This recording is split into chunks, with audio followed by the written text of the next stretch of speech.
تقدم المنتخب المغربي في سبورة المنتخبات العالمية بعدما فاز على المنتخب البرتغالي بهدف للا شيء، وتأهله إلى مربع الذهبي لكأس العالم قطر 2022، حيث بصم المنتخب المغربي على أداء جيد ورائع في أدوار الإقصائية، خصوصا في دور المجموعات.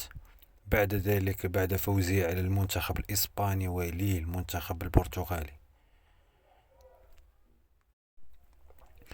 حيث جاء الترتيب العالمي على الشكل التالي: المنتخب البرازيلي 1840 نقطة، يليه المنتخب الفرنسي 1800 نقطة، وفي المركز الثالث المنتخب الأرجنتيني ب1799 نقطة، وفي المركز الرابع المنتخب البلجيكي الذي فاز عليه المنتخب المغربي برصيد 1781 نقطة، وفي المركز الخامس المنتخب الإنجليزي 1774 نقطة، وفي المركز السادس المنتخب الهولندي 1740 نقطة. أما في المركز السابع فهناك المنتخب الإيطالي الذي لم يشارك في كأس العالم برصيد 1723 نقطة. أما في المركز الثامن فهو المنتخب البرتغالي الذي أقصاه المنتخب المغربي في دور الربع. أما في المركز التاسع هناك المنتخب الكرواتي ب1699 نقطة.